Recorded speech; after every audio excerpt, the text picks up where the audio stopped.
Deus abençoe, meus irmãos. Vamos orar e agradecer a Deus, sentado mesmo como vocês estão. Oremos em casa aí, irmãos, nos acompanhem em oração. Vamos orar a Deus, agradecidos por mais este dia que Ele nos deu. Senhor Deus, bendito e maravilhoso Salvador. Pai querido, nós te agradecemos, te louvamos, te exaltamos, te bendizemos pelo dom da vida, pelo privilégio que temos de estar aqui, meu Senhor, com saúde, com fervor nos nossos corações para servir ao Senhor. Muito obrigado a Deus pela salvação, a Deus querido, que o Senhor nos proporcionou através do sacrifício de Jesus na cruz do Calvário. Senhor, meu Deus, Tu és suficiente para as nossas vidas, independente, ó Deus querido, de qualquer situação adversa que venha a ocorrer sobre nós, Tu és suficiente. Muito obrigado, meu Senhor Deus, pela Tua presença nesta manhã, neste lugar. Muito obrigado pela vida dos Teus filhos que aqui estão. Te agradeço pela vida dos Teus servos que estão em casa, ó Deus, que estão, ó Pai querido, aqui dispostos a ouvir a palavra do Senhor. Meu Deus, nos ajuda a ministrar esta lição. Cada professor, ó Deus querido, dirige-os pelo Teu Espírito Santo, pois nós somos necessitados de Ti. Sem a Tua presença nós não conseguimos, sem a Tua presença nós falhamos, mas ajuda-nos, ó Deus bendito, a ser assertivos nesta manhã. Cada professor na ministração do estudo bíblico, que eles possam, ó Deus, ser direcionados por Ti. Papai querido, ajuda-nos. Somos dependentes do Senhor, ó Pai. Assim nós oramos e desde já Te agradecemos com alegria no coração e em nome de Jesus. Amém. Graças a Deus.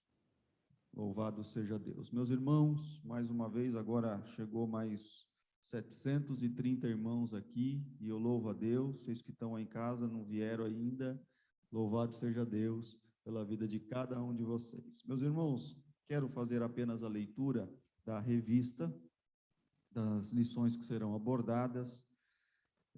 Na lição dos adultos, estamos na lição de número 9 já, né? O irmão Eliel, o irmão Ricardo vão ministrar esta lição, muito motivadora para nós, muito motivadora, irmão Eliel, falando sobre a suficiência de Cristo em meio às dificuldades. Então, vocês que estão em casa, quem costuma anotar, o título do ensinamento é A Suficiência de Cristo em meio às dificuldades. Irmãos, dificuldade todo mundo passa. Mas nós temos um diferencial. Nós temos Jesus que é suficiente em nossas vidas para nos ajudar a vencer as adversidades. O texto áureo diz assim, citando o texto de Paulo aos Filipenses, a igreja de Filipos, dizendo assim: posso todas as coisas naquele que me fortalece. Paulo sabia que Cristo é suficiente para que nós possamos vencer, tenhamos condições de vencer as dificuldades. Jesus é suficiente. Às vezes a gente pensa, se eu tivesse um bom emprego, a minha vida seria diferente. Não pense assim, pense que Jesus é suficiente. Aos solteiros, aos viúvos, às vezes podem pensar, dizer assim, se eu tivesse um marido, seria diferente. A Bíblia diz que Jesus é o marido da viúva. Jesus é pai de órfãos, ou seja, Deus é pai de órfãos, ou seja, Ele é suficiente. Davi sabia muito bem, irmão Eliel, sobre a suficiência de Deus, de Cristo em nossa vida, e ele citou lá em 2 Samuel, dizendo assim: Senhor, Tu és a minha candeia, aquele que ilumina minhas trevas, porque pelo Senhor eu passo pelo meio de um esquadrão, salto um muro. Irmãos, às vezes a gente lê o texto, irmão Eliel, e não sabe o significado disso. Davi sozinho disse que conseguia passar pelo meio de um esquadrão. Sabe o que é esquadrão, irmãos? Esquadrão é aquela parte de um exército que vinha avançando contra os inimigos em cavalaria. Era a parte do exército blindado. Como é que alguém passa pelo meio de uma cavalaria e não perde o pescoço? Mas Davi disse: pelo Senhor eu passo pelo meio de um esquadrão, porque Cristo é suficiente nas nossas vidas. Bom, isso aqui é só uma introdução daquilo que será dito, ensinado nesta manhã, Então, Cristo é suficiente. A lição é muito rica, irmãos, muito rica. Aqui fala sobre a realidade dos momentos difíceis, depois os irmãos vão falar sobre Paulo e a igreja de Filipos. A igreja de Filipos foi fundada com muita adversidade, com muita dificuldade. Os irmãos vão ministrar aqui, eu não vou atropelar ninguém, né? Tanto é que Paulo foi preso ao fundar a igreja de Filipos, o começo da igreja, mas Cristo, que é suficiente, os ajudou. Tá? Então, esses são os tópicos. E a lição de número 3, o tópico de número 3, a suficiência de Cristo. Pois bem, esta é a lição que será ministrada aqui pelo irmão Eliel, pelo irmão Ricardo. Na sala dos jovens, está ali presbítero, o irmão Flávio, a irmã Eunice, vão falar sobre os elementos do lugar santo. Lugar santo que, aliás, nós não entrávamos, né? Só entrava sacerdote, né, irmão Flávio? Né, irmã Eunice? Só sacerdote. Se fosse nos dias de hoje, todo mundo que viesse cultuar ficava lá no portão. Só entregava o cordeiro, sacrificava e ia embora. Só no templo, só sacerdote. Mas por causa do sacrifício de Jesus, nós entramos no templo e nós podemos aqui participar do lugar santo. Bom, esta é a lição que eles vão ministrar. O texto, o versículo do dia, o texto áureo diz: porque um tabernáculo estava preparado, o primeiro, em que havia o candeeiro, a mesa e os pães da proposição ao que se chama santuário. Os irmãos vão pegar estes elementos aqui e vão apontando para Cristo o que cada um deles significa. Ponto-chave da lição aqui, da lição dos jovens, diz assim, e eu acho importante a gente citar, porque é um paralelo com a lição de hoje dos adultos. Enquanto nós vamos estudar aqui a suficiência de Cristo para vencer as adversidades, o ponto-chave da lição dos jovens diz assim: os elementos do lugar santo mostram a suficiência de Cristo em nossas vidas. Então, as lições seguem aqui com propósitos bem definidos, mas falam em suma a mesma coisa. Então, os elementos do lugar santo mostram a suficiência de Cristo em nossa vida. Por quê? Porque o candelabro é a luz, Jesus é a luz do mundo, Jesus é suficiente na nossa vida. Porque o altar dos pães simboliza Jesus, o pão da vida, e Jesus é suficiente em nossas vidas. E aí os irmãos vão ministrando nesta manhã a lição, tá? Muito boa, fiz grifei algumas coisas, algumas partes aqui. Desejo a vocês uma ótima aula. Irmão Eliel, irmão Ricardo, que Deus os abençoe, irmão Flávio, irmã Eunice. E na sala dos discipulandos, ou dos discipulados, meu aluno não chegou ainda não, mas ele está a caminho, está a caminho. Nós vamos falar sobre a lição de número 2, cujo título é Conheça o seu Deus. Eu sou renovado todas as vezes que ministro para os irmãos que estão se preparando para o batismo. E coisa boa é falar de Deus, dos atributos de Deus. Meus irmãos, Deus abençoe. Encerro aqui para que os irmãos tenham tempo suficiente para abordar e ministrar. Irmão Ricardo está chegando aqui e eu vou esperar o meu aluno. Deus abençoe. Uma ótima aula a todos vocês.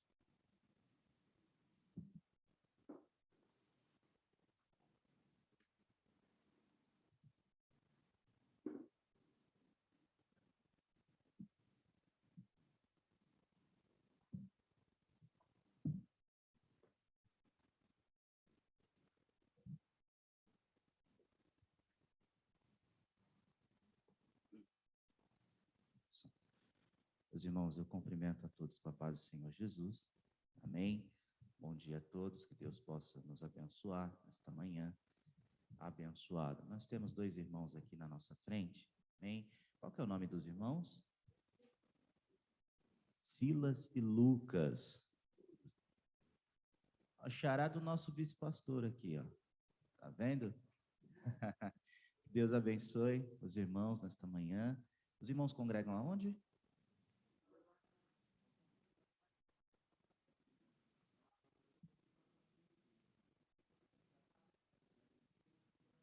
Amém. Da Paz e Vida está conhecendo, né? Deus abençoe. Amém. Deus abençoe, tá? É um prazer recebê-los nesta manhã, tá bom? Meus irmãos, nós vamos dar início aqui à nossa lição desta manhã. E o nosso texto de referência, para quem não tem a revista, nosso texto de referência está baseado na carta de Paulo aos Filipenses, capítulo 4, tá?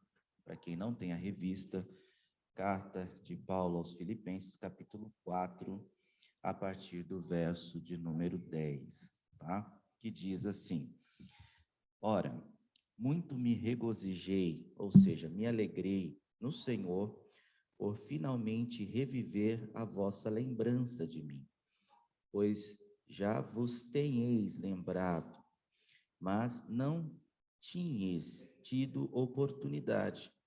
Não digo isto como por necessidade, porque já aprendi a contentar-me com o que tenho. Sei estar abatido e sei também ter em abundância. Em toda maneira e em todas as coisas estou instruído, tanto a ter fartura como a ter fome, quanto a ter abundância como a padecer necessidade. Posso todas as coisas naquele que me fortalece. Amém? Então, com base nesse verso que nós vamos falar hoje sobre a suficiência de Cristo em meio às dificuldades. Amém? Nosso irmão Ricardo.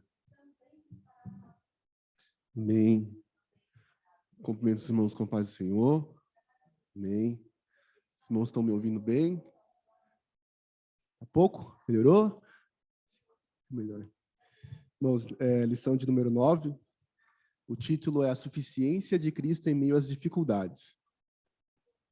Então, aqui a gente já vai procurar entender o que é suficiência, né? O que é ser suficiente? É aquilo que completa a necessidade. Quando você vai comer alguma coisa, você pode comer pouco e não saciar a sua fome. Ou você pode comer muito e ter uma indigestão, ficar estufado. O suficiente é aquilo que completa a necessidade. Então, você come na medida que vai saciar a sua fome. E nós temos diversas necessidades. Nós passamos por diversos momentos e Cristo, ele é suficiente em todos eles. Cristo, ele completa a nossa fome, ele sacia a nossa fome de justiça, a nossa fome de amor, ele nos completa por inteiro. Então, hoje nós vamos estudar exatamente sobre isso, sobre a suficiência de Cristo. Nós podemos imaginar que os homens eles vão buscar em vários lugares a suficiência, mas só quem vai completar essa falta que nós temos, o único que completa é Cristo.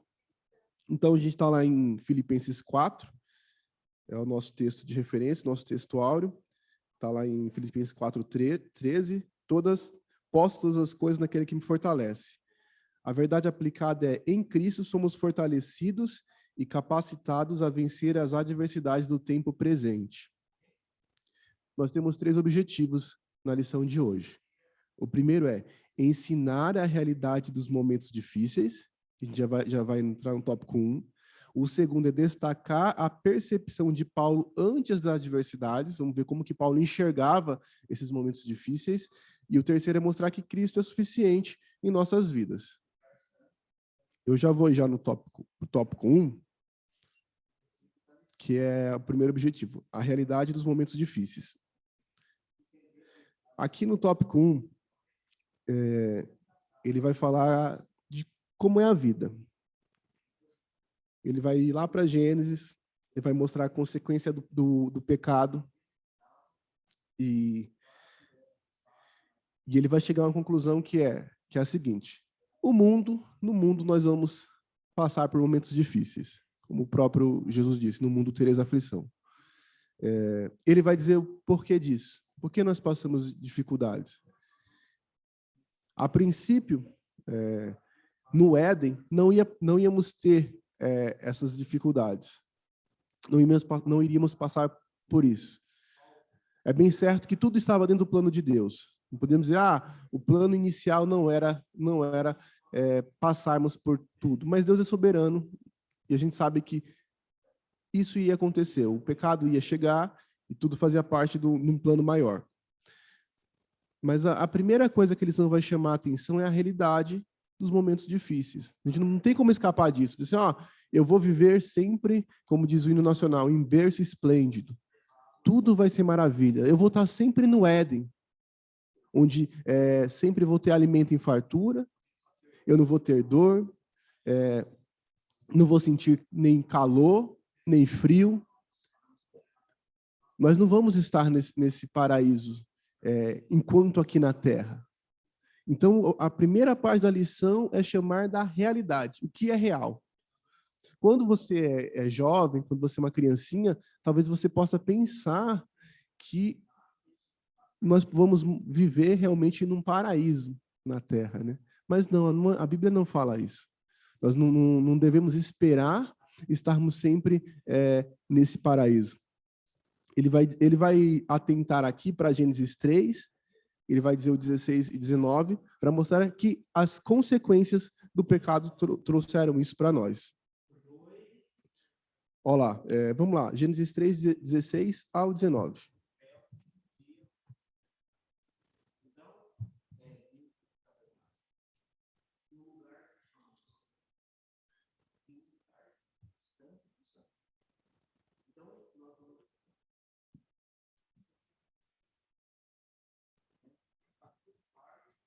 Gênesis 3, 16 ao 19 diz assim: A mulher disse: multiplicarei grandemente a dor de teu parto.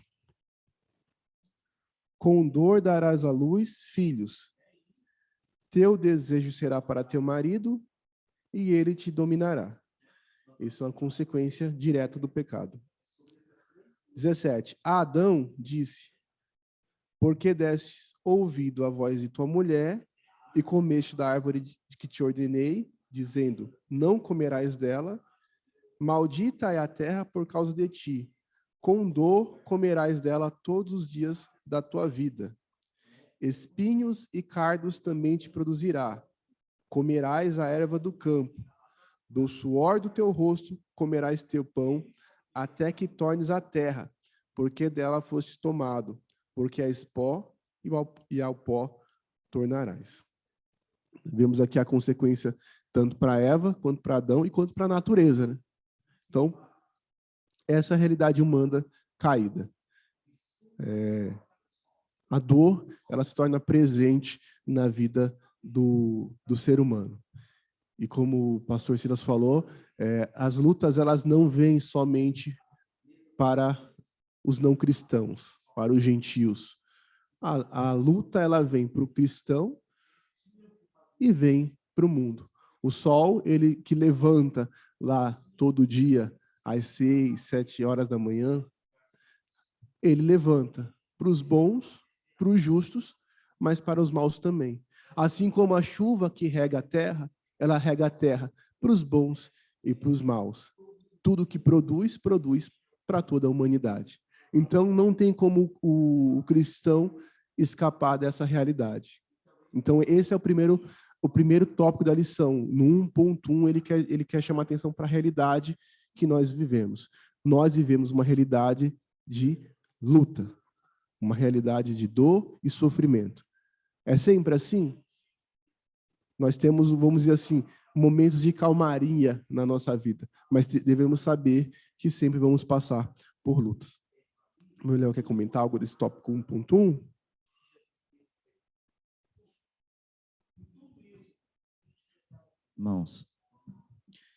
Meus irmãos,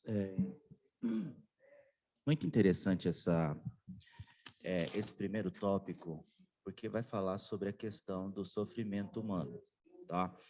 A questão do sofrimento humano é algo que não é de hoje, tá? O questionamento sobre o sofrimento humano vem desde o Antigo Testamento, tá? É a pergunta que mais é feita em relação ao ser humano. Por que que nós sofremos? Por que que nós sofremos? Então, como disse o irmão Ricardo, nós sofremos por resultado, tá, do pecado. Então, primeiro ponto, precisamos entender que por conta do pecado, né? Desde quando o pecado entrou no mundo, através de Adão, nós pecamos, né? E com esse pecado veio o sofrimento, tá? Então, é um assunto muito importante para nós, tá? Porque todos nós, como seres humanos, sofremos. E não porque somos crentes, nós vamos sofrer menos do que aqueles que são incrédulos, tá? Todos sofrem em um mesmo patamar. A Bíblia diz que o sol nasce para o justo e para o injusto, ou seja, o que acontece com o justo também pode acontecer com aquele que não é justo. A única diferença é que para nós existe uma resposta em relação ao sofrimento e também há para nós uma promessa de que nós vamos ter uma vida abundante com Deus quando Ele vier nos buscar.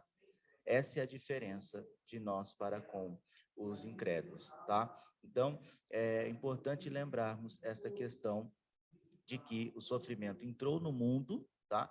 Por conta do pecado. E todos nós sofremos, todos nós padecemos, tá bom? Pode continuar, irmão Ricardo. Amém. Alguém quer fazer algum comentário desse primeiro tópico? Alguém de casa?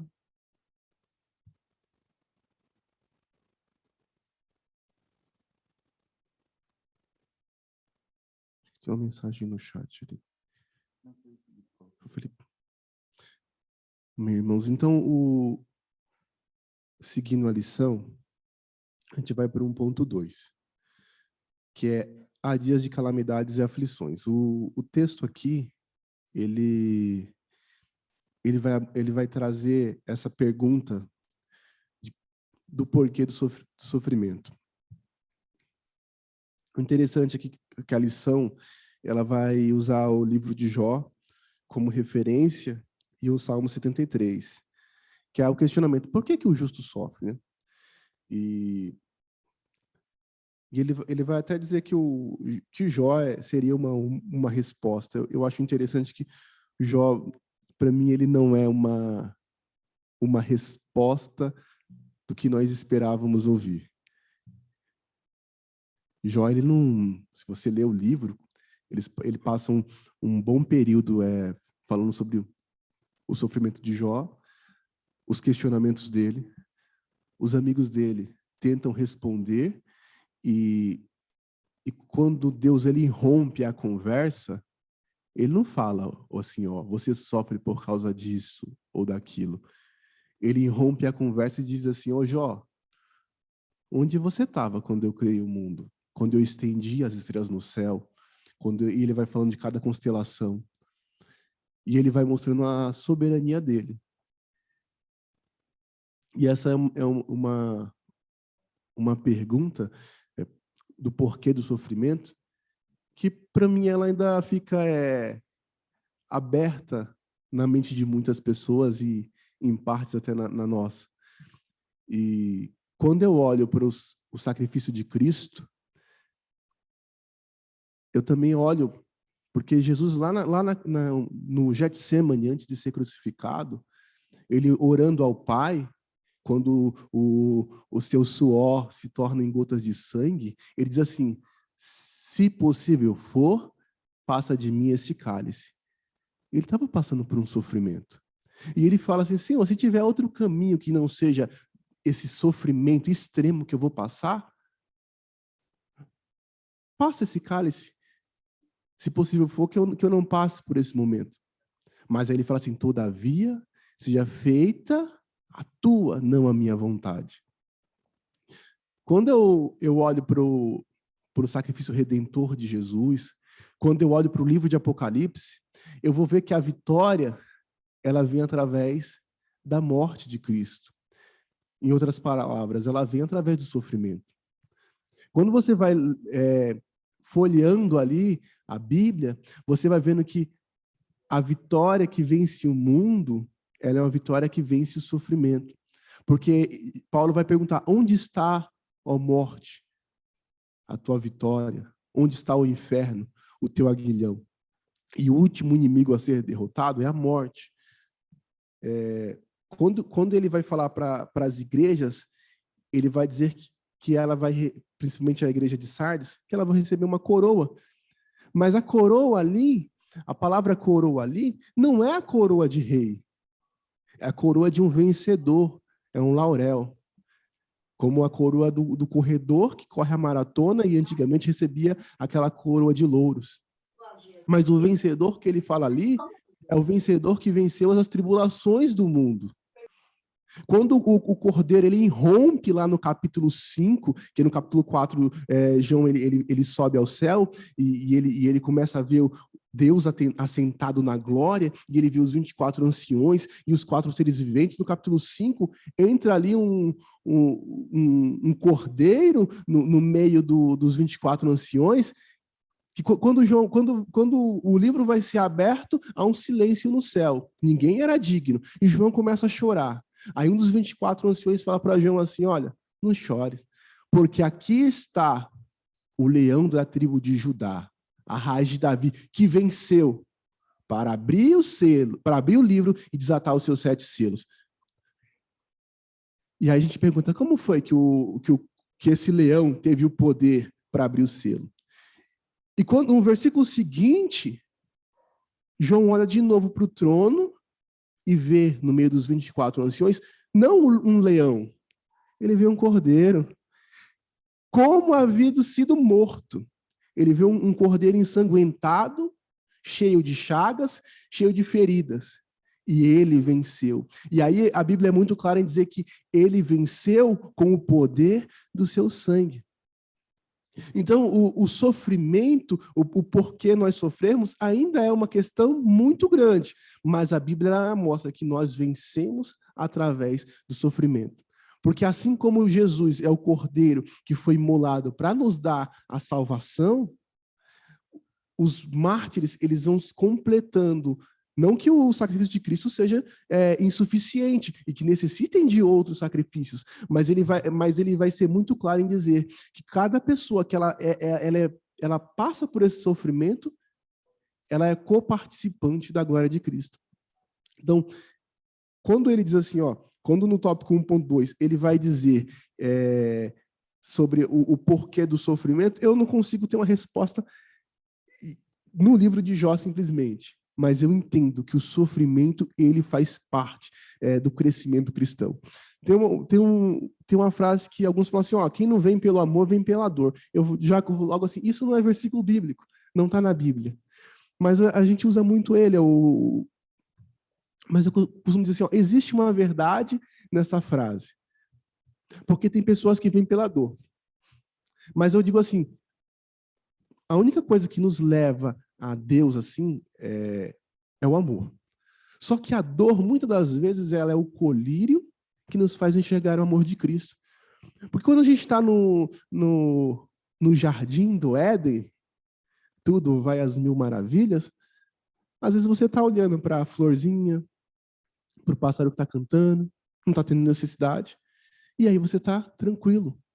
Mas quando você é tirado do jardim e levado seja para o deserto, ou seja para o Calvário, no deserto não tem flor para te distrair. No deserto não tem pássaro cantando. Então, no deserto você olha além da natureza e vê um Deus que te guarda no meio do deserto. Então, a dor, muitas das vezes, o sofrimento, é um colírio para nós enxergarmos essa grandeza de Deus. E aí, ainda como ele cita Jó, eu separei aqui Jó 1:21, porque a gente vai falar sobre a suficiência de Cristo em meio aos sofrimentos, e nós vamos falar sobre o contentamento que nós devemos ter em meio ao sofrimento. Então, lá no livro de Jó, no capítulo 1, o verso 21, Jó, depois dele ter perdido os seus 10 filhos, que havia uma sequência de desastres ali, que ele vai perdendo toda a sua riqueza, e ele perde o gado, ele perde os camelos, ele vai perdendo tudo. No finalzinho, ele vai lá e perde os seus 10 filhos. E aí você vê o sofrimento, logo no capítulo 1 de cara, um sofrimento terrível na vida de Jó. Quem tem filhos pode imaginar a dor de perder um. Agora imagina perder todos os 10 num único dia, em um único ato. E aí lá no capítulo 1, no finalzinho ali, depois de todas aquelas atrocidades do capítulo 1 que aconteceram com Jó, ele diz assim: então Jó se levantou, eu comecei do 20, rasgou o manto, rapou a cabeça, se lançou em terra e adorou. E olha a frase que Jó usa. E disse: nu saí do ventre de minha mãe. Eu vim à terra nu, eu vim à terra sem nada. E nu voltarei para lá. Quando eu morrer e for enterrado, eu não vou levar nada disso. Eu também vou nu para lá. O Senhor o deu, o Senhor o tomou. Bendito seja o nome do Senhor. E aí o 22, em tudo isso Jó não pecou, nem atribuiu a Deus falta alguma. Então você vê o caráter desapegado de Jó com as coisas. Porque o diabo falou, não, Jó é homem reto, íntegro e justo, porque não falta nada para ele, você o cercaste eles de bem. E aí, Jó mostra aqui que ele não está apegado, a confiança dele não está no que ele tem. E essa é a lição de hoje. Nós não podemos ser apegados àquilo que nós trouxemos para a vida. Amém, meus irmãos. Nosso irmão Valmir fez uma pergunta aqui no chat. Ele pergunta assim: a morte é um espírito? É basicamente isso, né, irmão Valmir? A pergunta do irmão. E para responder essa pergunta, nós vamos no livro de Mateus, Evangelho de Mateus, capítulo de número 10, e o verso de número 28. Mateus, capítulo 10 e o verso 28, que diz assim: e não temais os que matam o corpo e não podem matar a alma. Temei antes aquele que pode fazer perecer no inferno a alma e o corpo. Então, há uma distinção aqui entre alma, tá? Lembrando que em algumas traduções da Bíblia, quando se fala em alma, ela está se referindo também ao espírito, tá? Nós já tratamos disso aqui, a questão do ser humano ser tricotômico, corpo, alma e espírito, tá? Então, há uma diferença. Quando nós morremos, morre o nosso corpo físico, tá? Morre o nosso corpo físico, tá? O nosso espírito volta para Deus. E é Ele que julga para onde que esse espírito vai ficar. Amém? Se é no seio de Abraão, esperando ali o julgamento, ou se é para o Hades, né? Que ainda não é o inferno, tá bom? Respondido, irmão Valmir, tá? Então, realmente, quando nós morremos, só morre o nosso corpo, nosso espírito não morre, tá bom? Pode continuar, irmão Carlos. Alguém tem mais alguma pergunta, irmãos? Relacionada a isso? Ninguém? Tranquilo? Aos irmãos que estão aqui nos visitando, tá? Se tiverem alguma dúvida, pode ficar à vontade, levanta a mão, tá? Nós estamos aqui justamente para isso, tá?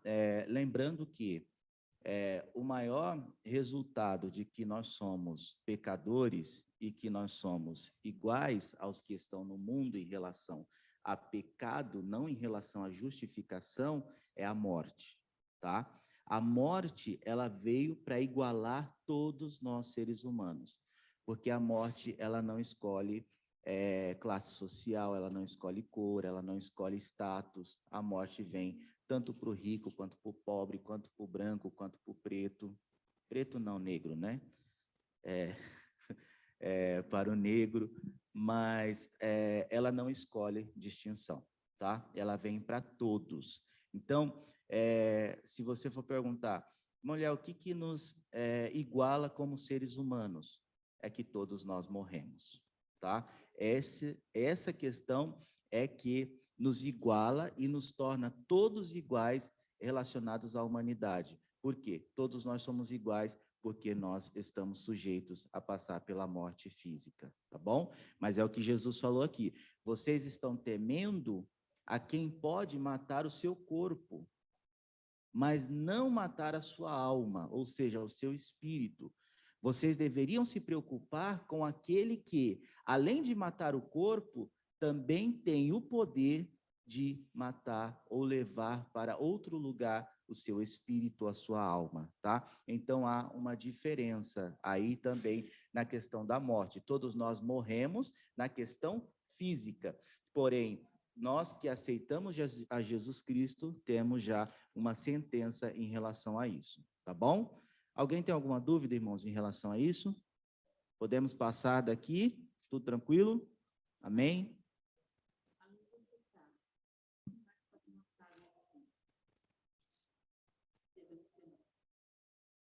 Só o pecado, irmão. O pecado, ele abrange toda a questão do ser humano, né?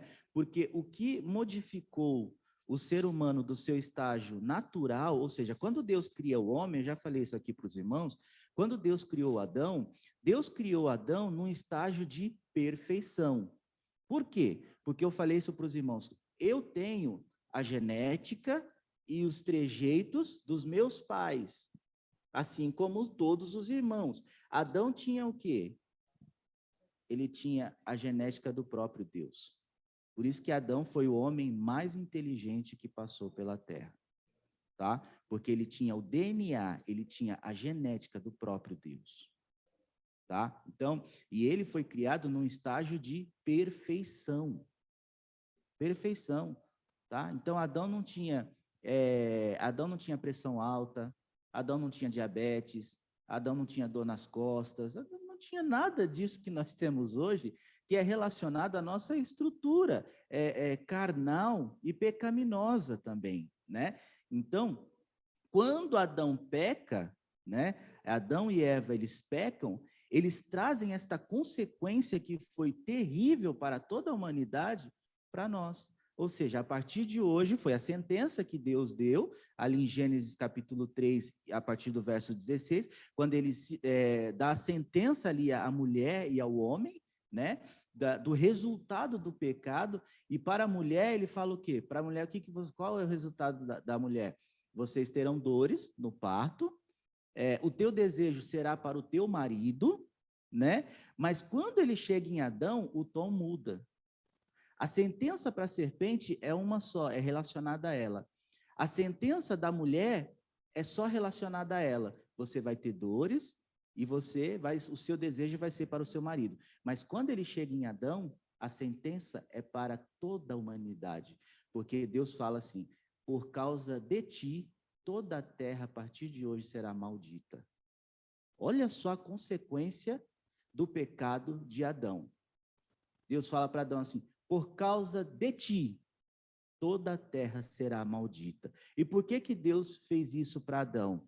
Porque quando Deus adverte Adão sobre não comer do fruto ali do conhecimento do bem e do mal, no texto eu não vejo que Eva ainda está com Adão. Eva não era, não havia sido criada ainda por Deus. Então, Deus dá a ordem primeiro para Adão, para que ele replicasse esta sentença dada por Deus para Eva. Depois os irmãos observem essa questão. Então, dando para Adão a sentença ali, ele vai falar, toda a terra será maldita por causa de ti. Era Deus falando assim, ó, porque eu te avisei primeiro, e era responsabilidade sua avisar a Eva, tá? Por isso, quando a Bíblia fala que o homem é o cabeça, não é que o homem está acima da mulher, não é que o homem é melhor que a mulher, não. É que a responsabilidade foi dada lá no Éden. De que ele foi instruído pelo próprio Deus para não comer do fruto da árvore do conhecimento do bem e do mal. Mas o homem pecou. E pecou, ele trouxe esta maldição, ou seja, este sofrimento para toda a terra. Ou seja, a terra será maldita por causa de ti. Irmãos, isso é muito sério, tá? Exatamente. Determinou que o homem comeria do próprio suor. Exatamente. A terra e conquistar o seu sustento. Isso, do suor do seu trabalho virá o teu sustento, tá? Então, eu até brinco falando que quando eu subir no céu, irmão Ricardo, A primeira pessoa que eu vou querer encontrar é Adão. Primeira pessoa que eu vou querer encontrar é Adão. Que por causa dele, nós temos que, né, irmão Ney, acordar cedo. Vai chegar lá, já vai chegar caçando briga. Não, briga não, eu só vou falar, pô, Adão, que isso? Né, vou... Você não tinha serviço não, minha filha. Por causa disso, Adão, você não sabe o que você fez com a gente lá na terra, acordar 3h30 da manhã, é trabalho, é bater ponto, é uma luta, tá? Nós estamos brincando aqui, mas a consequência, tá, do pecado de Adão trouxe tudo isso, tá? Então, mostrando para nós que todo pecado ele traz a sua consequência. Ele traz. Todo pecado traz sua consequência, tá? Não ficou só para Adão, né? E não ficou só. Para toda a humanidade. Ou seja, o pecado que eu possa cometer pode ter consequência para quem está na minha volta. Exatamente. Tá bom? Amém, irmãos? Então, tudo certo por aí? Os irmãos que estão em casa, tudo certinho? Alguém quer fazer mais alguma pergunta? Obrigado, viu, irmão Valmir, pela pergunta. É isso mesmo. É muito importante a participação dos irmãos, tá bom? Amém. Irmãos, eu nem vou sair totalmente dessa pergunta do irmão Valmir, porque eu acredito que essa pergunta tenha sido suscitada porque eu citei 1 Coríntios aqui, o verso 55. 1 Coríntios, capítulo 15, verso 55, que aí eu citei morte, né? Eu fiquei pensando, de onde que teve o gatilho dessa pergunta? E às vezes a Bíblia, ela com a mesma palavra, ela traz mais de um significado, dependendo do contexto.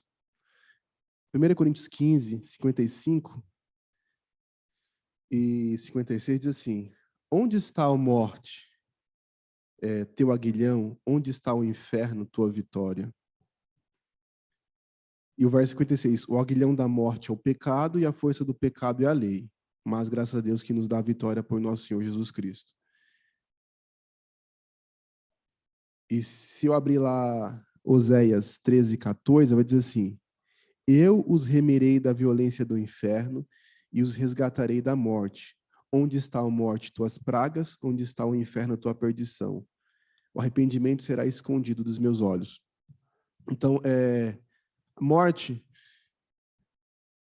existe quando a Bíblia ela fala de morte, ela pode estar falando de morte literal, morte física, morte da carne. Tem a morte espiritual, você está distanciado de Deus. E, por vezes, também ele vai personificar a morte, assim como ele personifica a sabedoria lá em Provérbios. Então, a morte ela é personificada. Você vai ver lá em Apocalipse que a morte vai ser amarrada ou presa por 1000 anos, e ali a gente já percebe muito claramente que é o diabo. Porque alguém fala assim, mas que no milênio não vai ter morte, que vamos falar assim no milênio, e a Bíblia fala que se morrer com 1000 anos, morreu jovem. Então, quando usa essa expressão, dá-se a entender que vai ter morte no milênio. Então, com certeza, a morte que foi amarrada ali não é a morte física que nós entendemos. Morreu. Só que em alguns textos, a Bíblia vai personificar o inferno como morte. Tanto que existe lá em Apocalipse o termo primeira e segunda morte. E o que é a segunda morte que nós entendemos? Que é a separação de Deus. Qual que é o castigo da alma no inferno? Porque o castigo do corpo, ele vai ser lançado no lago de fogo e enxofre, né? Se nós entendemos assim, a carne ela sente queimar. E a alma? A alma não tem carne, então ela não queima. E aí, qual que é o castigo da alma? É a ausência de Deus, porque aí ela é separada de Deus. Lembrando que esse sofrimento é terrível para a alma, porque nós entendemos que nós somos seres tricotômicos, espírito, alma e corpo. Ainda que algumas pessoas elas vão discutir se alma e espírito não é a mesma coisa, nós aqui acreditamos dessa forma, que quando o homem foi criado carne, ele foi feito um boneco ali de barro, e Deus ele sopra em suas narinas o fôlego dele, o faz alma vivente. Qual que é a diferença do animal para para Adão? Porque o animal também é vivo. Ele também se movimenta, respira. Então, o sopro, quando usa a alma ali, na verdade, ali a melhor tradução, a nossa melhor ideia, é que ali é o espírito. Porque o animal em si, ele não tem espírito. Ele só tem corpo e alma. O homem, ele tem corpo, alma. Ele fez feito um boneco de barro, mas assim como os animais, ele já tinha vida, mas quando Deus sopra na narina dele, ele tem um espírito. E a alma, ela nasce com essa ligação tremenda com o espírito e com a presença de Deus. Nenhum homem, ele está sem a presença de Deus hoje. Ele pode estar no maior pecado, distanciado de Deus, mas Deus, ele não tirou o espírito dele, e esse espírito ainda comunica com o espírito de Deus. Então a alma ainda não padeceu sofrimento. Jesus, na cruz do Calvário, ele vai dizer assim, ó, Eli, Eli, lama sabachthani, Deus meu, por que me desamparaste? E ali ele sente por nós a dor da segunda morte. Porque ali ele, enquanto homem, a parcela dele de homem é separada totalmente de Deus, que é santo e não pode e não aceita pecado. Então ele sente ali a dor da segunda morte na cruz do Calvário, por nós. Então, esse é outro termo de morte. A segunda morte é a morte da alma, é a separação de Deus. Mas, em alguns textos, você vai ver espírito de morte também, que é um espírito, podemos dizer assim, com Deus, ele vai soltar para os cavaleiros, ou mesmo para Moisés, vai ter um espírito ali que vão ocorrer várias mortes físicas, mas elas vêm porque Deus está permitindo. Então, vamos diferenciar. Existe a morte da carne, que é o que a gente mais vamos ver aqui. Existe a segunda morte. Existe o diabo personificando a morte. E existe situações em que a morte parece que ela está aberta ali para muitas pessoas morrer ao mesmo tempo, né? As pessoas pecam, elas criam ali o bezerro de ouro, e aí vem uma serpente e começa a morder as pessoas começam a morrer demasiadamente. É Deus permitindo que a morte ela venha tragar essas pessoas. Esse espírito de morte não é ele não está dizendo da morte física, mas está dizendo que Deus ele criou algum agente, ele permitiu que algum agente trabalhe na vida da serpente para matar as pessoas. Podemos entender que que Deus ele permite que o inimigo, não necessariamente o diabo, mas um demônio, alcance mais facilmente a vida das pessoas. Lembrando que o nosso inimigo ele vem para matar, roubar e destruir. E quando Deus ele libera o nosso inimigo, ele vai tirar a vida. Porque nem mesmo a vida de Jó, ele não consegue tirar se Deus não permite. E aí, nesse aspecto, o inimigo ele tem liberdade para levar ou não, quando Deus permite. Então, Deus ele libera esse espírito de morte. Amém? Dúvidas? Complemento? Pode falar.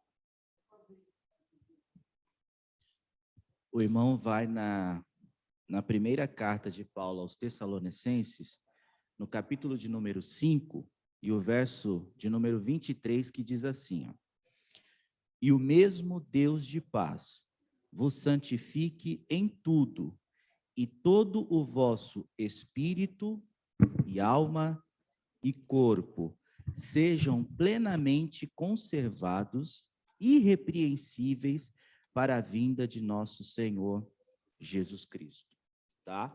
Então, Paulo aqui, ele vai falar que o ser humano é um ser tricotômico, tá? Composto por corpo, alma e espírito.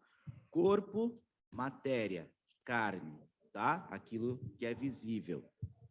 Alma, aonde está reservados os nossos sentimentos e as nossas emoções, tá? Então, é aquilo aonde está as nossas emoções. E espírito é aquilo que nos leva até Deus. Quando Deus faz o homem, a Bíblia diz que Deus sopra em Adão o fôlego de vida, né? Esse sopro, né? É o espírito ali que Deus dá ao homem, que faz com que o homem tenha sempre este anseio por algo, né? Que é realmente Deus. Foi o que o irmão Ricardo falou. A segunda morte significa o afastamento completo do homem de Deus, ou seja, do espírito, daquilo que fez com que ele se tornasse ser vivente de Deus, tá? Então, o espírito é aquilo que nos leva a Deus. Se o irmão já sentiu alguma ausência de alguma coisa, o irmão já falou assim, eu tenho tudo, mas me falta ainda alguma coisa, é exatamente Deus. Porque o homem foi criado por Deus e sem Deus o homem está perdido, tá? Então, corpo, matéria, físico. Alma, aonde está depositadas as nossas emoções e as nossas vontades e os nossos desejos, tá? E espírito é aquilo que nos leva, nos liga a Deus, na verdade, né? Então, quando nós estamos adorando a Deus, nós estamos, por exemplo, quando nós estamos em oração, quando nós estamos adorando a Deus, o nosso espírito está em ligação com o Criador. É a criação em ligação com o Criador. Então, esse é o nosso espírito, é aquele que nos leva ao nosso estágio inicial, tá? Que é quando Deus nos criou. Tá bom? Tá claro, irmão? Respondido? Por isso a passagem que Jesus fala, né? Que o Pai procura os adoradores, aqueles que o adorem em espírito e em verdade, exatamente. Aqueles que sentem verdadeiramente desejo de estar diante do Pai. Porque o espírito não tem como fingir aquilo que é espírito. Foi o que eu disse para a irmã Cleia semana passada, que a Bíblia diz que o mesmo espírito, ele testifica aqueles que são de Deus e aqueles que não são. Ou seja, o mesmo espírito que está na irmã Cleia, que está em mim, testifica que mesmo eu não a conhecendo, sei que ela é uma mulher de Deus, sei que ela é uma pessoa de Deus, tá bom? Então, o Espírito é aquilo que nos leva para Deus. Respondido? Tranquilo? Então, essa carta de Paulo aos Tessalonicenses, irmãos, é muito importante, tá? Porque Paulo fala que tudo isso, nosso espírito, a nossa alma e nosso corpo, sejam plenamente conservados. Olha o que Paulo está falando. Que os três estejam conservados. Por quê? Porque se algum desses componentes aqui estiver em desacordo, automaticamente os outros dois não vão estar andando bem, tá? Então, por exemplo, quando as suas emoções não estão bem, ela vai refletir aonde? No seu corpo. Então, muitas das enfermidades, elas iniciam na alma, tá? Nos sentimentos. Por que tem pessoas que têm... É que minha esposa não está online. Justamente hoje ela não está online. Deixa eu chegar em casa que ela vai ver. Mas por que muitas pessoas estão doentes hoje? Porque muitas doenças iniciam na alma. Ela está?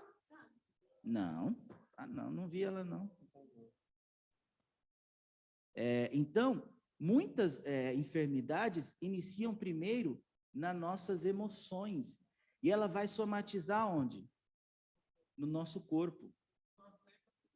Exatamente, tá? Então, se os três não estiverem plenamente conservados, alguma coisa não vai estar boa, tá? Então, olha o que Paulo fala, que os três estejam irrepreensíveis, conservados diante de Deus, tá bom? Então, esse é um breve resumo do que é alma, corpo e espírito, tá bom? Respondido, irmão, pergunta? Depois o irmão anota o versículo, para o irmão nunca esquecer disso. Primeira carta de Paulo aos Tessalonicenses, capítulo 5 e o verso 23, Tá bom? Depois a irmã Rosana anota para o irmão. Obrigado. Outro verso que eu gosto muito de citar, que ele não revela a tricotomia por completo, mas eu gosto de Eclesiastes 12:7, que ele diz assim, ó, Eclesiastes 12:7, e o pó volte à terra como era, e o espírito volte a Deus que o deu. E a gente fala assim, olha, carne é fácil a gente ver porque ela está ali, você enxerga, né? O corpo é a carne. E essa discussão é uma discussão, dependendo do círculo teológico que você está, o círculo teológico que você está, vão existir pessoas que vão defender que alma e espírito é uma coisa só, porque tem versículos que não falam dos três juntos, mas Tessalonicenses é um exemplo de que dividem os três, né? E, às vezes, em alguns versículos, principalmente no Antigo Testamento, você vê só alma, você vê só espírito, e igual à Trindade, né? Você vê, às vezes, falando só do Pai no Antigo Testamento, e você não tem a noção de que existe o Filho e o Espírito. E só no Novo Testamento que você vai enxergar claramente o Filho e o Espírito atuando. E o que eu acho interessante de Eclesiastes 12:7 é que ele mostra que o Espírito vai voltar a Deus que o deu. E o Espírito é a nossa parte tricotômica que não vai padecer. Porque se o corpo é o que nós vemos, o Espírito torna a Deus que o deu. E a alma? A alma, o irmão Eliel falou aqui, e para já ficar claro, a alma é a sede das emoções. Ela é aquela parte que, por isso que vem as doenças psicossomáticas, é o que eu sinto quando você, às vezes tem aquela expressão, tem uma dor na alma, né? Alguém te machucou, alguém te traiu, e você não sente a dor na carne, porque ninguém pisou no seu pé, mas você sente uma emoção ruim, uma traição, aí é aquela dor da alma, é a sede das emoções, tá aí, é a alma. E o Espírito é aquela parte que nos comunica com o Pai, porque o nosso Espírito, que não é o Espírito Santo, né? Nós podemos também ter em nós o Espírito Santo, mas o nosso Espírito testifica com o Espírito de Deus. Amém? Irmãos, acho que a gente vai atrasar um pouquinho hoje. Irmãos, no tópico 1 ainda, tem outro versículo super importante para nós abordarmos, e depois eu queria entrar no tópico 2, fazendo uma leitura do nosso texto de referência, né, que é Filipenses 4. O último tópico aqui do tópico 1 é que momentos difíceis são leves e momentâneos. Ele vai se basear lá em 2 Coríntios, capítulo 4, verso 17. Eu gosto muito de ler esse versículo, eu já li com os irmãos outras vezes. Como hoje tem irmãos novos, vamos ler ele mais uma vez.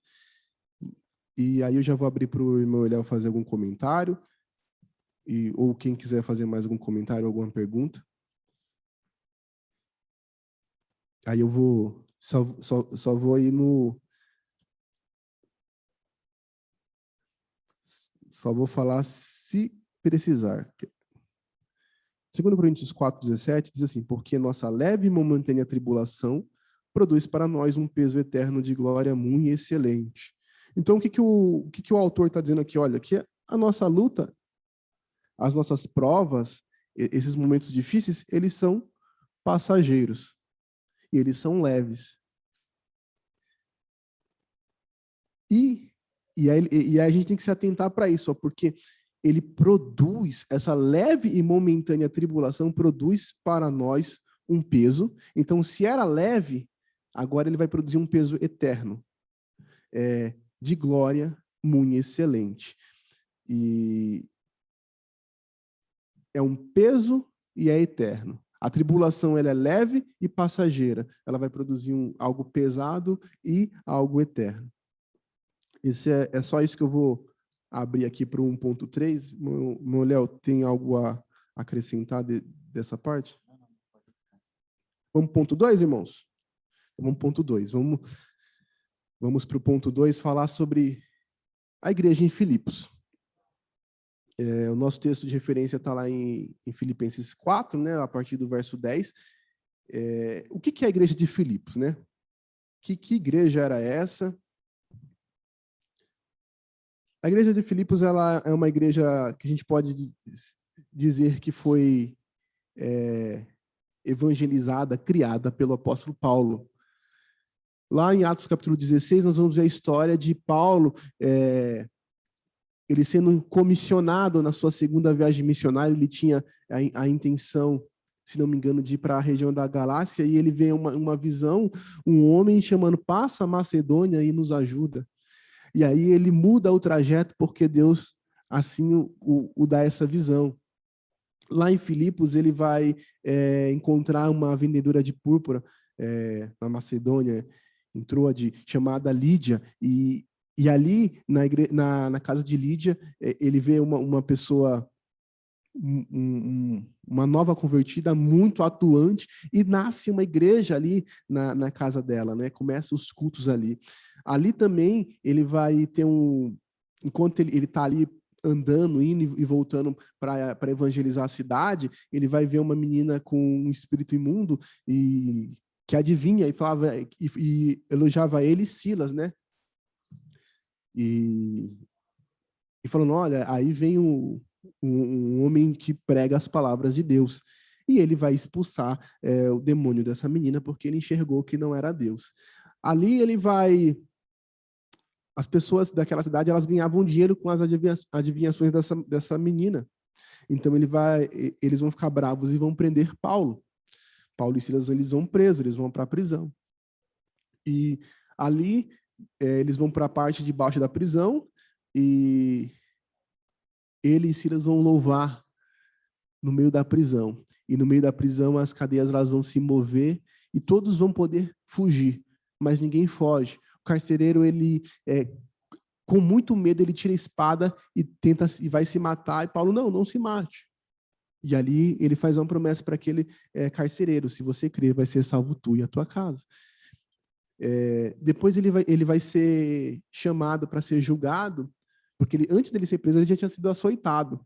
E não fizeram julgamento nenhum com ele. E ele vai dizer que ele é um cidadão romano. E os romanos deveriam passar por um julgamento antes. Na cidade que eles estavam, só viram ele como judeu. E o judeu normalmente não era cidadão romano. E um judeu ou qualquer pessoa que não era romano, eles podiam fazer um julgamento próprio, mas um romano não poderia ser julgado por qualquer corte. Eles precisavam de um julgamento justo, onde que eles iam ter direito a falar. E aí eles ficam com medo. Mas logo em seguida ele acaba... Ele faz esse momento, ele se defende como romano, mas aí ele vai acabar saindo da cidade para continuar evangelizando os povos. Então, essa é a história ali de Paulo em Filipos. Filipenses, ela é escrita depois, um tempo depois, não se sabe exatamente o momento, mas é certo que ela é uma das epístolas da prisão. Quais são as epístolas da prisão? Efésios, Colossenses, Filipenses e Filemon. Então, e Filipenses ela tem uma particularidade que é tida como a epístola mais feliz, mais alegre de Paulo, né? Um momento difícil, ele vai dizer por mais de uma vez, regozijai-vos no Senhor. Outra vez digo, regozijai-vos. Regozijai-vos, se encham de gozo, estejam exultantes. Então, é uma epístola muito, muito feliz. Então, a primeira palavra que me chama a atenção em Filipenses é a alegria.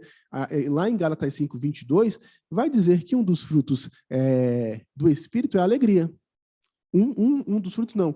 Uma parte do fruto do Espírito é a alegria. Então, vamos lá. Amor, paz e alegria. Esse é muito conhecido, mas também Romanos 14:17, é outro verso que vai falar sobre alegria, vai dizer assim, eu vou ler rapidinho: porque o reino de Deus não consiste em comida nem em bebida, mas em justiça, paz e alegria no Espírito Santo. Então, eu grifo esse versículo porque está chamando a atenção para a suficiência de Cristo. Porque o reino de Deus não consiste em comida nem em bebida. Não se preocupa com o que você vai comer ou beber. O reino de Deus não é isso. O que é o reino de Deus? Justiça, paz e alegria no Espírito Santo. Isso é suficiência. É você ter alegria em Cristo. Eu vou seguir aqui Filipenses capítulo 4. Eu vou, se os irmãos quiserem abrir aí, ó. Eu vou ler o verso 4, que o nosso texto áureo, o nosso texto de referência começa lá do verso 10. Eu vou ler do 4 até o 18, mas eu vou lendo pausadamente. O 4, ele vai dizer, regozijai-vos sempre no Senhor. Outra vez digo, regozijai-vos. Acabei de citar ele aqui. Por quê? Porque a Epístola aos Filipenses, ela traz uma epístola de alegria. Aí o verso 5. Seja a vossa equidade notória a todos os homens. Perto está o Senhor. Aí eu grivo essa parte. O que perto está o Senhor quer dizer? Quer dizer que ele está perto no meio das aflições e também quer dizer que ele está para vir. Tinha esses dois pesos desse termo. Verso 6. De nada estejais solícitos, antes sejam vossas petições em tudo conhecidas diante de Deus, pela oração e súplicas com ação de graças. Esse verso aqui, ele diz assim, ó, esse aqui já traz muito a suficiência de Cristo.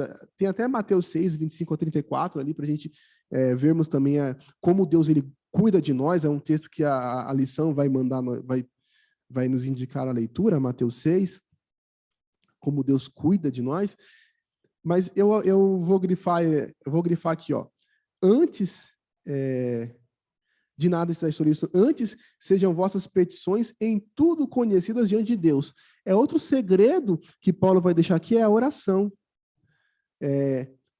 Diante de Deus pela oração e súplica com ação de graças. Então, Paulo ele vai grifar a oração. Lembrando que 2 lições atrás a gente falou sobre oração. E na lição passada a gente falou sobre Efésios 6, sobre as armas. E é bom lembrar que no final das armas lá de Efésios 6, depois que ele vai falar do capacete, da salvação, do calçados os pés com a preparação do Evangelho da Paz, o verso 18, ele completa toda aquela armadura, dizendo, orar em todo o tempo, com toda oração e súplica no Espírito. Quer dizer, a oração, para Paulo, a oração, ela diz uma importância. Não está passando por necessidade, por dificuldade, conta a Deus através da oração. E aí, a consequência disso é um verso também que a gente já leu mais de uma vez aqui. A consequência de você entregar tudo nos pés do Senhor é o verso 7. Por isso que eu não podia deixar de começar do verso 4. Ele diz assim, e a paz de Deus. A paz também é fruto do Espírito. Também faz parte do fruto do Espírito. Ele diz, e a paz de Deus. Não é a paz comum, é a paz de Deus. Não é a paz porque tudo está bem. É a paz que vem de Deus. E ele diz assim, que excede todo o entendimento. Porque o mundo olhava para Paulo e falava assim, não, mas ele está preso. Mas como ele está alegre? Como ele está em paz? Eles não conseguiam entender. Eles não conseguiam entender como Paulo, ou como o cristão que está passando por necessidade, por luta, por dificuldade, falta dinheiro, falta comida, falta emprego, familiar doente, às vezes perseguido no serviço, perseguido na vizinhança, e aí está em paz. Por quê? Porque é uma paz que excede todo entendimento. Guardará vossos corações, o vosso coração e vosso sentimento em Cristo. O vosso coração vai se aquietar em meio a toda a dificuldade. Por quê? Porque a paz de Deus, que excede todo o entendimento, está com você. Consequência do quê? Da oração. Porque toda a necessidade, todo o peso você vai depositar em Deus com sua oração. E aí vem o verso 8 e o 9, para a gente entrar no nosso texto aqui. Ele diz assim, quanto ao mais, irmãos, tudo que é verdadeiro, tudo o que é honesto, tudo o que é justo, tudo o que é puro, tudo que é amável, tudo que é de boa fama, se há alguma virtude e se há algum louvor, nisso pensai. Porque a consequência da oração é guardar os pensamentos. Então, quando os seus pensamentos estiverem atordoados, ora, fala para Deus tudo que está no seu pensamento, porque Ele vai guardar os seus sentimentos. E coloca na sua cabeça as coisas boas. E o que também aprendeste, recebeste, ouviste e vistes em mim, isto fazei. É uma consequência. Nisso pensai e nisso fazei. Quer dizer, o que você aprendeu de mim, o que você recebeu e ouviu, fazei, praticai, porque e o Deus de paz será convosco. E aí a gente já vai entrar no verso 10. Nesses 4 versículos aqui, eu não sei se vou conseguir chegar lá no 18, vou abrir e Moeliel, pode ir? Alguém quer fazer alguma consideração dessa parte? Irmãos, então vamos lá. Aí a gente entra no 10, que é o nosso texto de referência de Filipenses.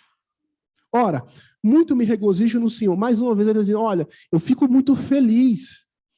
Eu estou alegre, mas eu estou mais que alegre, eu estou regozijante. Regozijo é se satisfazer mais uma vez. Por quê? No Senhor, por terdes finalmente renovado o vosso cuidado para comigo. Esse renovado aqui, eu fui dar uma olhadinha, é como se fosse reflorescido, é uma ideia de uma planta, no qual, na verdade, estáveis lembrados, mas não tinham tido oportunidade. Ele diz assim, ó, eu fico muito feliz porque vocês se lembraram de mim. E não que vocês tenham esquecido. Porque ele sabe que eles não esqueceram, mas ele ficou feliz em saber que eles estavam ali com ele no momento. Porque Paulo preso, a gente não tem noção de como Paulo estava preso, se já era em Roma, que foi escrita essa epístola, mas é certo de uma coisa, ele não podia trabalhar. E Paulo, ele não era um apóstolo que vivia da obra. E, claro, ele recebia ofertas, mas você vai ver que ele fazia ali a construção das tendas, dos tapetes e vendia. Para a igreja de Corinto, ele vai dizer, olha, não fui pesado em vocês em nenhum momento. Eu trabalhei enquanto evangelizava. Mas a igreja de Filipenses, que apesar de ser uma região próspera, Coríntios era muito mais que ela. Coríntios tinha uma característica de que existia uma desigualdade social muito grande. Existiam os muito ricos em Coríntios, existiam os muito pobres. Mas a igreja de Corinto, ela tinha mais condições financeiras que Filipe. Filipe nem era uma igreja tida como... era uma cidade importante, mas nem era tida como, pelos estudiosos, uma igreja muito próspera. Mas ela é a que ajuda Paulo, mais de uma vez. Porque o versículo vai mostrar que eles ajudavam mais de uma vez. E aí, Paulo ele vai ficar feliz. Vocês lembraram de mim, vocês tiveram cuidado. Sabe quando alguém tá passando por uma dificuldade e às vezes a pessoa não tem muito para dar. Mas a pessoa vai lá e com um pouco que dá, vai lá e fala, não, eu divido com você. Paulo olhou para aquilo e falou, que igreja maravilhosa. Por isso que a Filipenses não é igreja de exortação, não é uma carta de exortação, não é uma carta de correção, como teve que ser com Coríntios. É uma carta alegre. E aí Paulo ele fica feliz com aquele ato, um ato singelo que ele fica... eles me amam e aí o coração dele transborda muito mais. Aí o verso 11, não digo como por necessidade. Eu não estou dizendo porque eu tenho necessidade. Porque já aprendi a contentar-me com o que tenho. E aí a gente grifa aqui, ó, se contentar com o que tem. Esse é o segredo de Paulo, se contentar com o que tem. Eu separei 1 Timóteo 6, 7 a 10 e Hebreus 13, 5, 6. Eu vou ler rapidinho aqui. 1 Timóteo 6, o verso 7 até o 10. Mais uma página. Ele vai dizer assim, ó. Porque nada trouxemos para este mundo. Olha como vai bater com o pensamento de Jó. Porque nada trouxemos para este mundo. E manifesto é que nada podemos levar dele. Tendo, porém, sustento e com que nos cobrirmos, estejamos com isso contentes. Se eu tiver o que eu comer, e o que eu me vestir, para mim tá bom. Ele está ensinando Timóteo. E aí ele faz um alerta, mas os que querem ser ricos caem em tentação e em laço, e em muitas concupiscências insensatas e nocivas, que submergem os homens na perdição e ruína.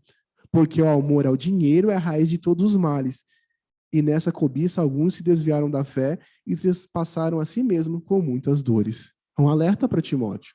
Cuidado, Timóteo. Se você tiver comida, tiver com que se vestir, se contenta. Eu faço só um adendo aqui, porque aí tem irmão que fala assim, não, o crente então tem que fazer o voto de pobreza, né? Não pode...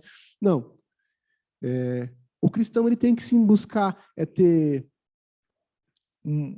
uma casa, se Deus der abençoar, um serviço, ter o que comer, ter o que vestir. O adendo é para que não criar esse amor às riquezas. E aí eu também separei Hebreus 13, 5 a 6. Que ele vai dizer assim, ó, Hebreus 13, versos 5 e 6. Sejam vossos costumes sem avareza, contentando-vos com o que tendes, porque ele disse, não te deixarei, nem te desampararei. De maneira que com confiança ousemos dizer, o Senhor é meu ajudador, não temerei o que me possa fazer o homem.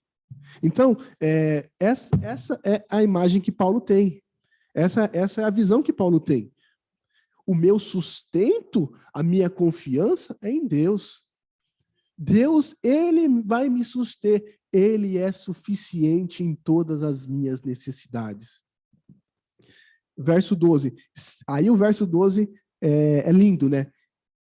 Vai dizer, sei estar abatido e sei também ter abundância. Eu acho até interessante a necessidade que a palavra aqui vai ser a mesma lá do capítulo 2, do verso 8, que ele vai dizer da humilhação de Cristo, que ele se esvaziou, sendo em forma de Deus, se esvaziou, se despiu. Mas vamos sem estar abatido, sem ter abundância. De toda maneira, em todas as coisas, estou instruído, tanto a ter fartura como a ter fome, tanto a ter abundância como a padecer necessidade. Verso 13. Posso todas as coisas naquele que me fortalece. Então, para mim, esse é o cerne da nossa lição. Paulo diz assim, olha, eu já passei por abatimento, já tive que ficar triste, mas eu sei passar por isso. Já tive abundância também. Teve momento que sobrou. E eu sei passar por isso.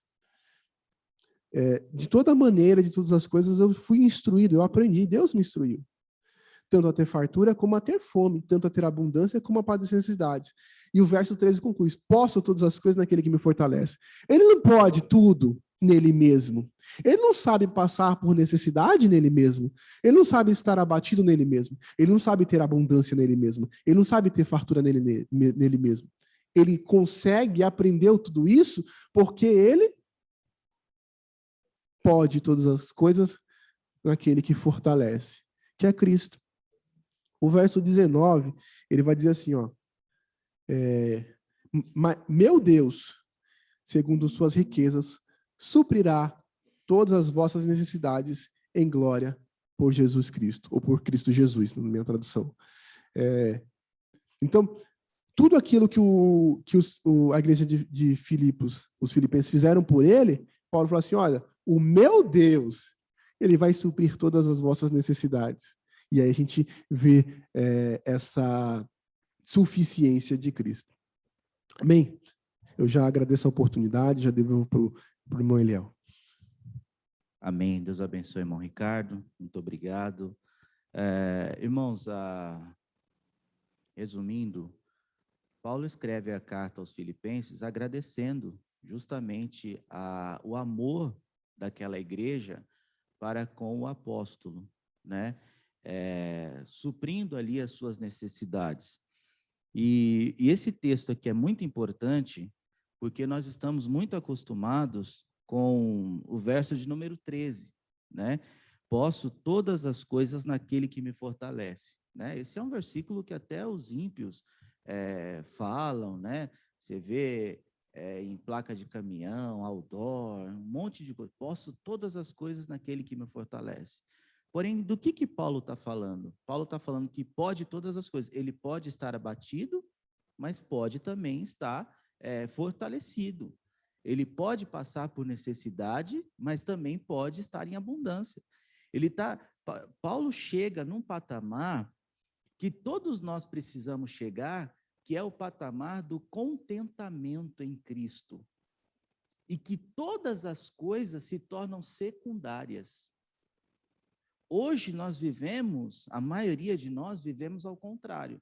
Nós buscamos por todas as coisas e Cristo se torna secundário na nossa vida. Paulo não.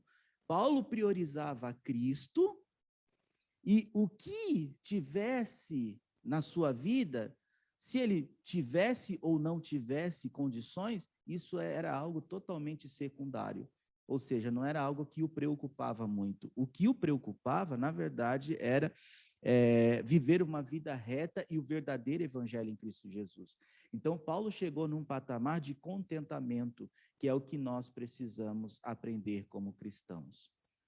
Porque nós vivemos num mundo totalmente consumista, num mundo onde é melhor quem tem mais, né? É melhor quem consegue absorver mais riqueza, né? Você é bom se você tem, se você não tem, você não é bom. E nós precisamos chegar ao nível de contentamento de Paulo, de que eu posso ter, que eu não vou mudar o meu caráter em Cristo Jesus. E também posso não ter, que isso não vai me alterar a minha comunhão com Deus.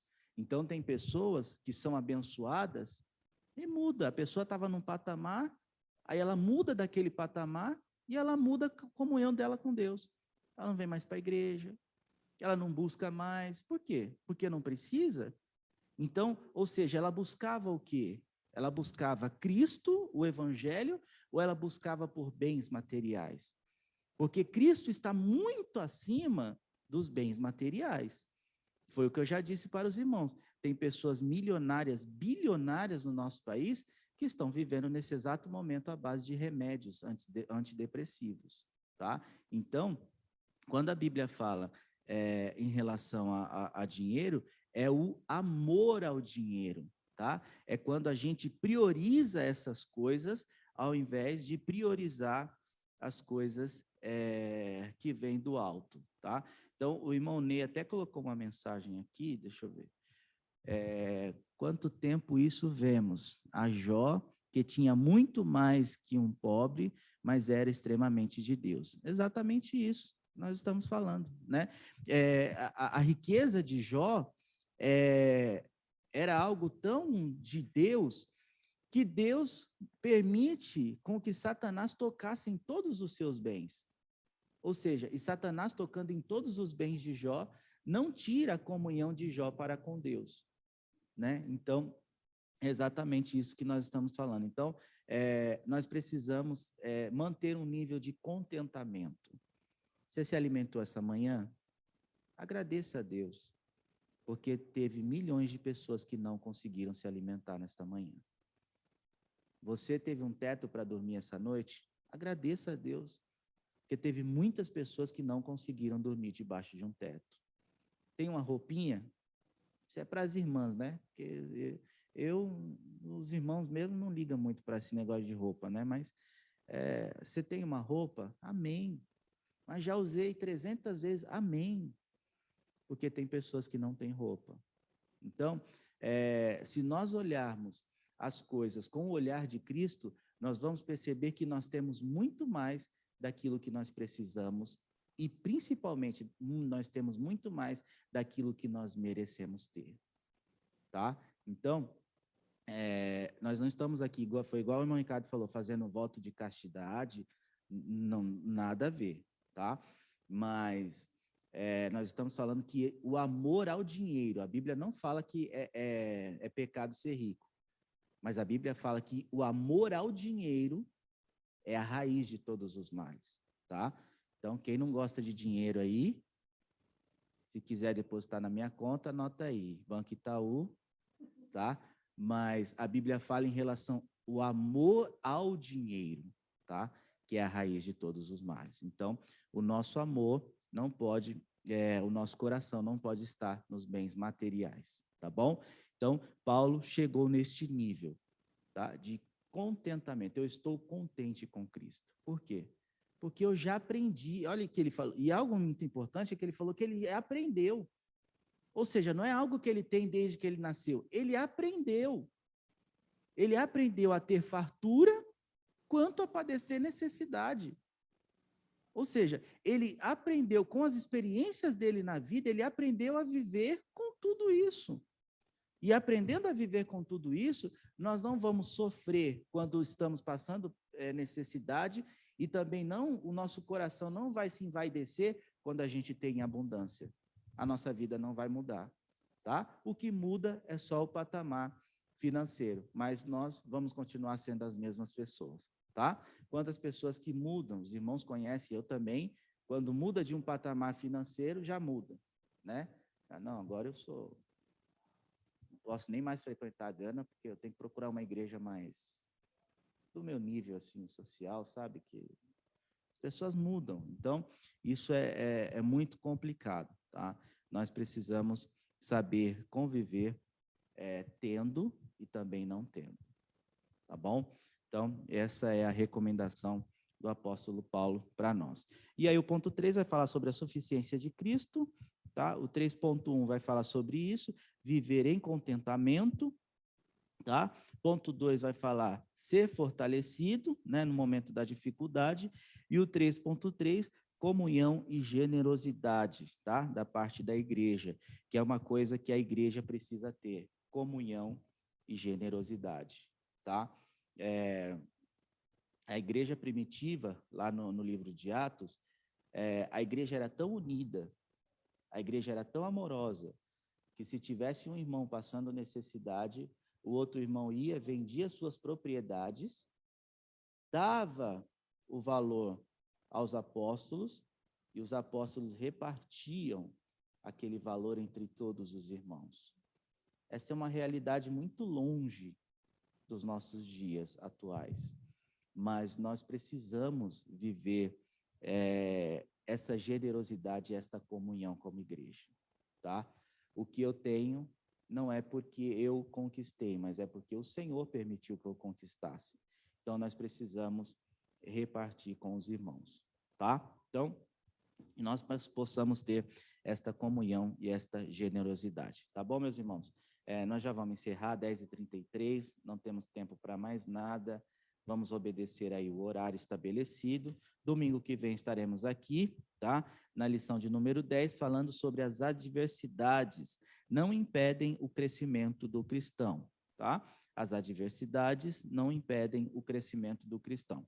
Então, debaixo desse tema, estaremos aqui novamente no próximo domingo, às 9h da manhã, fazendo o estudo da palavra do Senhor. Eu quero agradecer a todos os irmãos que estiveram conosco nesta manhã.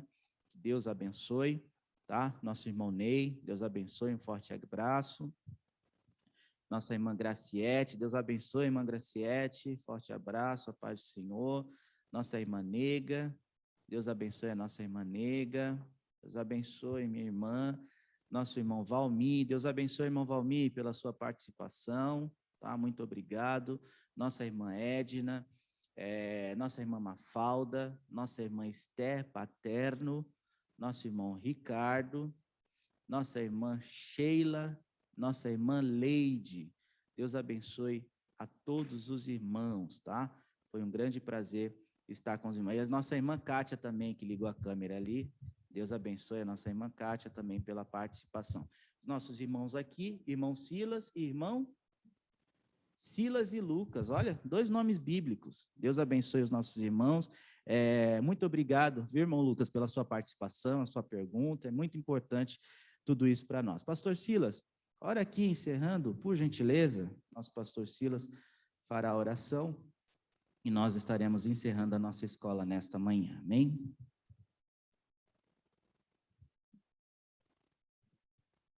Graças a Deus. Meus irmãos, vamos orar. Eu tenho sentimento de missão cumprida, de vitória, por nós estarmos aqui nessa manhã, recepcionando mais 2 irmãos. Esqueci o nome da irmã. Cleia. A irmã Cleia estava aqui semana passada também, ótimo, e está aqui mais uma vez. Deus abençoe, espero que a senhora volte todas as vezes, tá bom? Assim também o meu xará, irmão Silas. Cabe mais um Silas aqui, viu, irmão? Cabe mais um. Irmão Lucas, Deus abençoe. Já tem Lucas, mas cabe mais Lucas aqui também. É um prazer receber vocês. Espero mesmo que vocês tenham se sentido à vontade, tá bom, meus irmãos? Tem culto à noite, vocês querendo vir, 18 horas começa o nosso culto e vocês estão convidados, tá bom? Então vamos agradecer a Deus. Irmão Eliel, irmão Ricardo, Deus abençoe pela aula. Irmão Flávio, eu vou subir lá para conversar com ele também, senão ele fica triste. Nós mandamos ele subir, né? Mas nós vamos lá conversar. Aqui a sala é a igreja não é grande, e ele tem uma voz forte, e às vezes realmente não dá para a gente ficar no mesmo lugar. Nós estamos igual a Abraão, os pastores de Abraão e do seu sobrinho Ló. Ele falou, vai para um lado, eu vou para outro. Foi o que nós fizemos hoje. Vocês ficam aqui, nós vamos subir, para que não haja briga entre nós. Então, Deus abençoe a cada um dos irmãos, irmã Vilma também, que nos ajuda muito no ministério da igreja. Deus abençoe, minha irmã. Muito bom tê-la aqui conosco. Vamos orar então e agradecer a Deus. Senhor nosso Deus, nosso Pai bendito e eterno, mais uma vez, meu Senhor, nós nos prostramos diante do Senhor para te agradecer, ó Pai, pela vida dos teus filhos. O Senhor tem tocado nos corações e os teus servos têm afluído devagar, retomando as nossas atividades normais. Pai querido, que o Senhor possa trabalhar em cada coração, derramando sobre eles, ó Deus, fome de ouvir a tua palavra, de se alimentar da palavra do Senhor. Ajuda-nos, ó Pai querido. Senhor, eu te peço que o Senhor abençoe a cada um dos teus servos nesta manhã, neste dia, que a tua presença esteja com eles, que eles sintam a alegria, meu Senhor, da tua presença, ó Pai querido, por onde quer que eles caminharem, na rua, na feira, no ônibus, no carro, em casa, em qualquer lugar, ó Deus, que eles possam sentir a tua boa presença e retornem logo mais à noite para sentir mais e mais de ti. Senhor, abençoa os teus filhos, assim nós oramos e te agradecemos no sublime nome de Jesus, teu Filho amado que vive e que reina para sempre. Amém. Meus irmãos, está terminado em nome de Jesus.